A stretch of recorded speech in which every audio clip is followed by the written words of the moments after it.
So Rick and Morty has begun releasing its sixth season and is trying to regain its quality.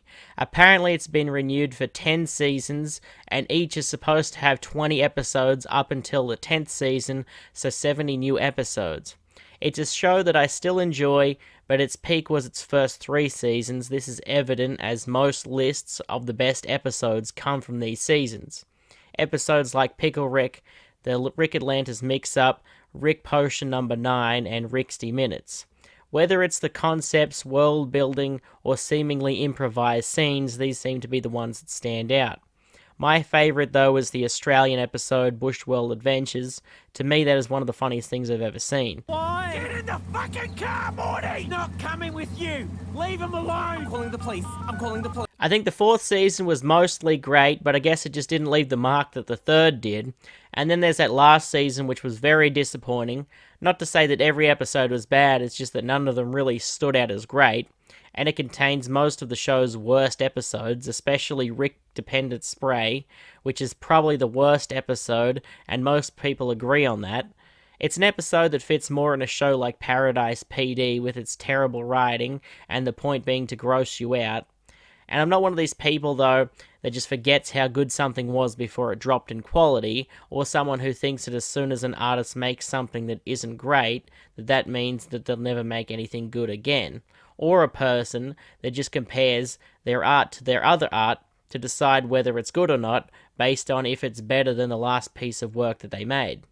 But now it's on the 6th season to bring the show back to its height, and did it do that? Well, we can't know yet because they're only releasing an episode per week. I had assumed that they would bring it all out at once, or at least half of it, so we can only really judge it on its first episode, Solaricks. The episode was actually pretty good, and I would recommend watching it. And if we can gather anything from this episode, it's that this season has the potential to be one of the best yet. A vast improvement to the last season.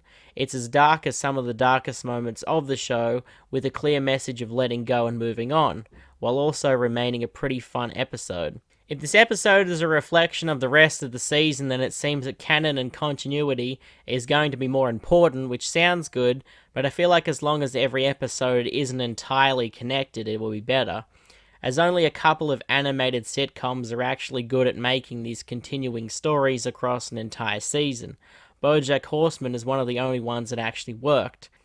But anyway, spoiler alert I guess, the episode continues on from the end of the last season, where evil Morty destroyed the citadel of Ricks and left Rick and Morty for dead, where he escapes with his portal gun, which created yellow portals instead of green ones, which they haven't yet explained but are probably made differently.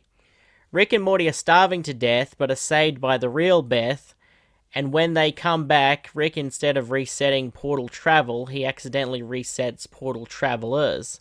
And so, Rick, Morty, and Jerry are sent back to their original universes, where we learn that Rick had made an AI voice of his dead wife with the idea that he wanted to be haunted, as he feels guilty for the deaths of his wife and Beth. And so through this, we also learn that Rick isn't Morty's granddad. He actually moved to a universe where Beth lived and had a family, but not just any universe, the one where Rick that killed his family is from, and has been waiting this whole time for that Rick to return so he could kill him. This has me wondering what happened to evil Rick's wife, and on top of being haunted, he also created a time loop where everyone repeats that day, which is why there's a mark on the floor made from the explosion that killed his wife and his daughter, is still there on the floor all of these years later. Continuing on from what was set up in the episode Rick Potion number 9, when Morty turned everyone on Earth that wasn't related to him into Cronenbergs. Morty goes back to the Cronenberg planet where everyone is dead except for Morty's real dad, who has dealt with the loss of both Summer and Beth, and blames Morty for leaving them there and never coming back, which is a great way of showing the effects of the actions committed by these two. Also great for progressing the story and giving backstory at the same time. It's funny, the original Jerry seems to be the best one. He managed to survive the apocalypse as well as being frozen, apparently, and almost killed a version of Rick.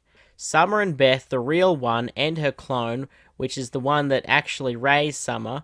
Wrap your head around some of this shit. I feel like it's overly complicated for no reason.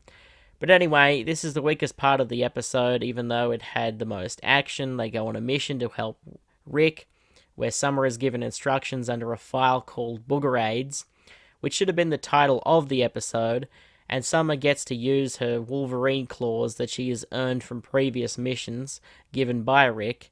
While on the mission, Beth the clone tries to prove herself to Summer and the real Beth that she can do what they do. She is jealous of the way that Summer sees the real Beth, but Summer reassures her and stops an argument between her and the real one. Rick is told by the AI that the Rick he is after must still be in the universe, and so with Morty they go looking for him, and they actually did find him, but they just didn't know that. Morty actually convinces Rick to stop and focus on the family that he has. Rick will have to return to this universe again, as the other Rick is still stuck in this universe, because unlike the main Rick, he doesn't have Summer to help him get out of this, unless he finds a way to escape on his own.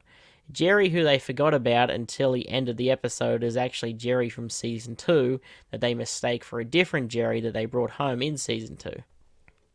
And then they manage to destroy their own universe by releasing a cute little creature that consumes everything until it takes over the entire Earth.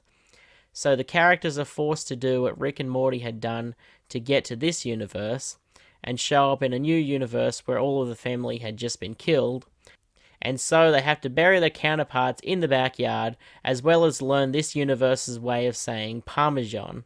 So the episode did pretty well at tying up some of the stories that people had been wondering about for some time now, while also being pretty funny, like Rick pretending he didn't know who Iron Man was, and when Evil Rick played a recorded message to Rick and started playing a bunch of different countdowns, like, you figure out which one's the real one. Anyway, did you guys enjoy the episode? What do you think of the new episode? Is it a good indicator of what's to come? Do you think that the new season will be better than the last? And will it reach the heights of the first 3 seasons? Also, RIP to Pat Stay, one of the best, you will be missed. Oh, and the Queen died, but who really gives a fuck?